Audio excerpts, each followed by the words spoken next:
1er mai 2018, l'autre journal va avoir 34 ans bien sonné. Ça veut dire qu'il est passé pas mal de collaborateurs. Ah oui, je n'ai pas compté dernièrement, mais lors du 20e anniversaire, j'avais fait une liste et puis il y en avait plus de 100. Fait qu'on a eu de tous les milieux. Et écoute, je pense qu'un des premiers extérieurs qu'on a eu, c'est Marcel Pepin au moment du mouvement socialiste, quand il a créé le mouvement socialiste. Alors, il a demandé une collaboration qui a fait à tous les numéros du journal à cette époque-là.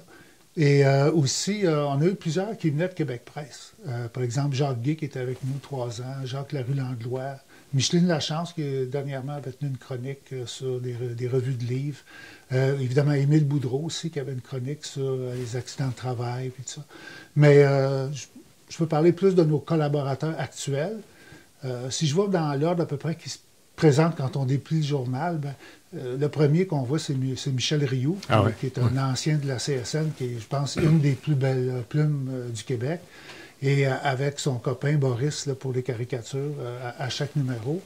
Ensuite, on a Jacques Bégélina, qui est un spécialiste des questions de libre-échange. Il a écrit, je pense, 2 livres sur le libre-échange aux éditions Éco-Société.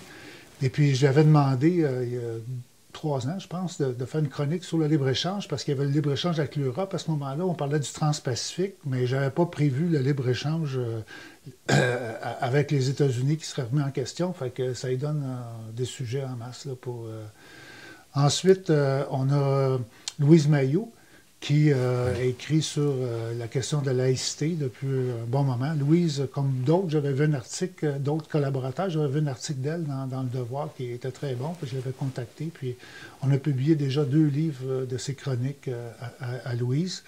Il y a Ginette, ma conjointe, Ginette Leroux, qui traite du cinéma. Je pense qu'elle a interviewé pas mal tous les grands réalisateurs du Québec là, au cours des dernières années. Dernièrement, elle a fait sur le merveilleux film de Lavaux consacré à Jean-Claude Labrec. Ensuite, bien entendu, on a Charles Gaston-Guay sur la langue, qui est le spécialiste de la langue au Québec. Et Charles, on a publié déjà 3 recueils de ses chroniques, et puis est après en faire une 4e. Je pense que Charles, ça fait au moins 14 ans qu'il est à l'autre journal. Ensuite, on a Simon Rainville, ça fait quelques années qu'il est avec nous. C'est un jeune qui est prof au Cégep de Terrebonne, puis lui, il faut passer en revue les essais. Et il va publier prochainement un recueil de ses articles dans l'autre journal aux presses de l'Université Laval. Puis ce qui est intéressant, c'est qu'il prend un peu la relève de Michel Lapierre. Parce que Michel Lapierre, qui est aujourd'hui chroniqueur au Devoir, a commencé à l'autre journal. Et puis Michel, il faisait des chroniques. Lui, il a fait une affaire assez extraordinaire sans qu'on s'en rende compte avant la fin. C'est qu'il critiquait des essais ou d'histoire. Et puis, il faisait toutes les époques de l'histoire du Québec. Et puis, à la fin, ça fait un recueil, l'autre histoire du Québec, qui a été publié aux éditions Trois Pistoles de Victor Lévy-Beaulieu.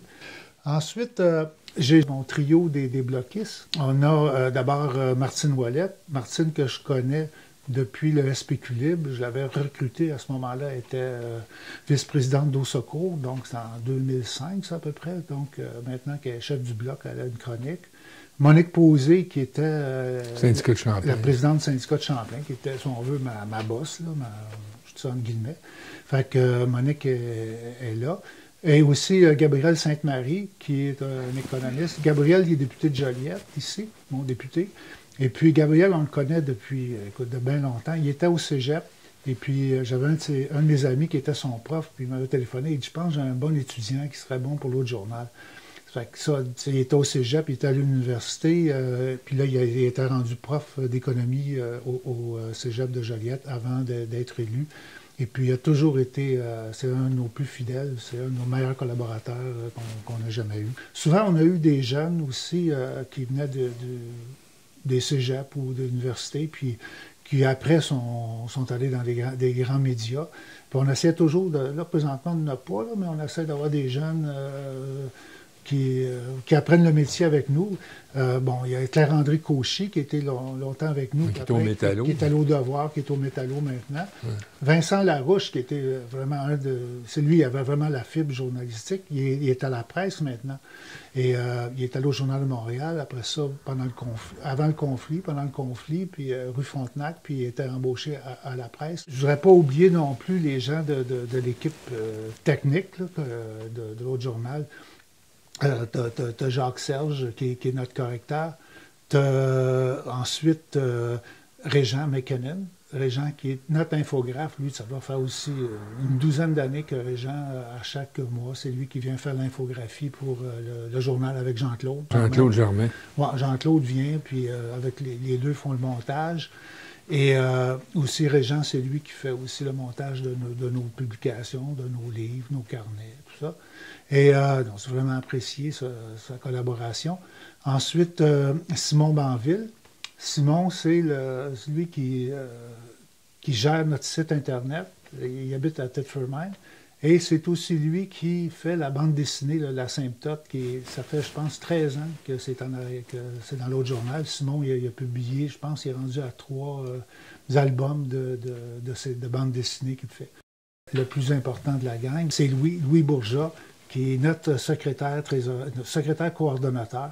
C'est lui qui assure la permanence. En fait, c'est le seul salarié de l'autre journal, parce que tous les collaborateurs que j'ai énumérés avant le font à titre bénévole. Il n'y a personne qui est rémunéré pour ces articles. Mais Louis aussi, ça fait 14 ans qu'il est à l'autre journal. Et c'est vraiment une perle. C'est lui qui gère tout le travail, qui est secrétaire de rédaction. C'est lui qui gère le membership, etc. Vraiment...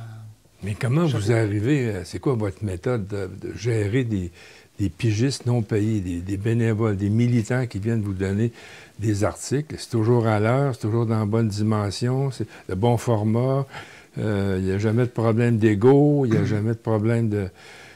gérer des pigistes en soi, c'est compliqué, là, oui. Mais en plus, ils ne sont pas payés. Comment vous faites? Ouais, bien ça, je pense que les règles sont établies. Tu sais, c'est 1200 mots. Bon, il y en a qui trichent un peu, là, mais on essaie de les ramener à l'ordre le plus souvent. Mais c'est quand même des gens qui ont un professionnalisme. Tu sais, puis, moi, je pense qu'on n'a pas trop de problèmes, là, parce que depuis les années qu'ils sont là, le moule est là. Tu sais, ça fait que ceux qui veulent collaborer, tout ça, entrent dans le moule.